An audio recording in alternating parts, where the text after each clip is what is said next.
Water never forgets where it must flow, and what is drowned within it sometimes is merely waiting for the right time to rise back to the surface. Good evening.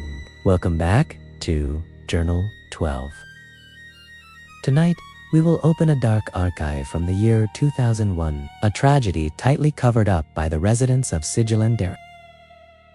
We won't mention the exact name of this place. Let's just call it the Old Building High School, a private school situated much too close to the deepest bend of the Sigiling River.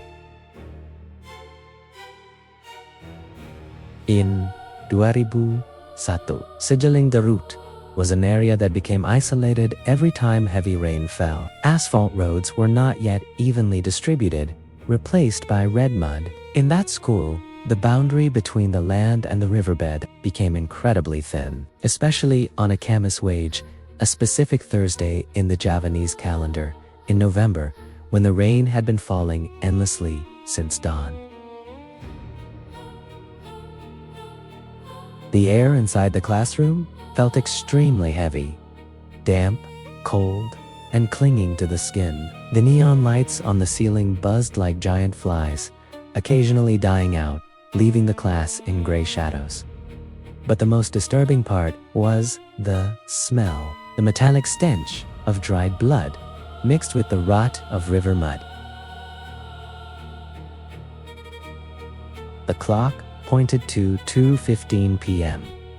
History class. The teacher at the front was writing on the blackboard, while the students were busy copying. Silence. There was only the sound of chalk and raindrops. Until suddenly, a gurgling sound was heard, like the sound of someone swallowing hard, but very loud and phlegmy. The sound came from the very back desk.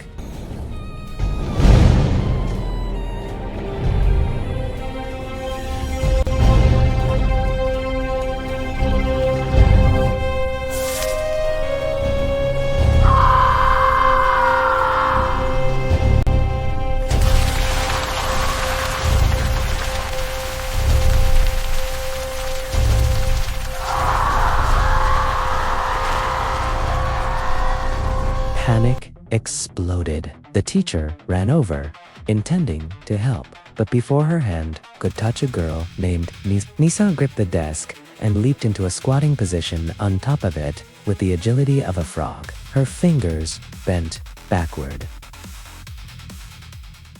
And in that moment, the real terror began. It wasn't just Nisa. In the front row, a male student suddenly slammed his head onto his desk. Blood poured from his forehead, but he laughed. His laughter echoed, deep and hoarse, the voice of an old man enduring pain.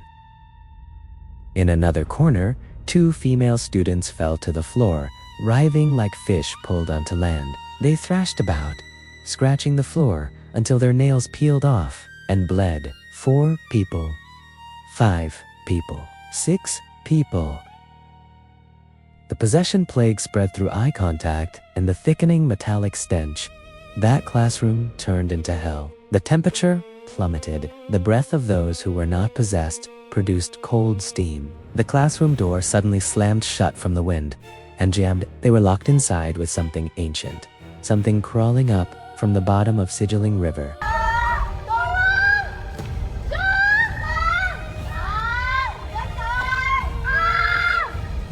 Tidak, aku takut.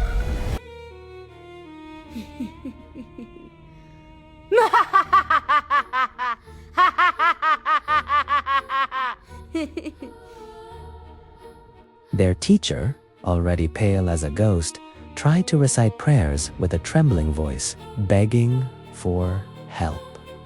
Suddenly, Nisa, still squatting on the desk, twisted her neck to stare at the teacher. The other 6 possessed students stopped writhing in unison. A deadly silence fell over the room. They all stared at the teacher with the exact same blank, empty look. Your prayers cannot pierce the water. Those on land must replace those who drowned. I have taken the soil, now I demand the bones. After those words were spoken, the neon light above them exploded. Its glass shards rained down, on the entire class in total darkness. In the pitch black, there was only a wet, squelching sound, the sound of dozens of muddy, bare footprints slowly walking around the room. Help finally arrived when local residents broke down the door from the outside. The situation inside was pure chaos. The possessed students lay unconscious in a heap in a corner of the room, soaked in mud, as if the river tide had just risen in there. No one died that day. However, the tragedy left permanent psychological scars. Nisa, the first student, dropped out of school the next day and was reportedly moved off the island because she kept trying to walk towards the river every time it rained. The school administration tightly covered up the incident. The classroom was emptied. However, there was one detail leaked by the school janitor who cleaned the room the following day.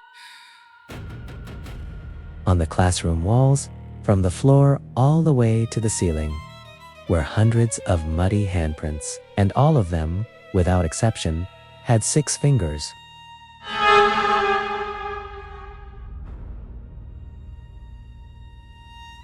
The Sigiling River always flows calmly on its surface. But remember, its depths hold those who refuse to be forgotten.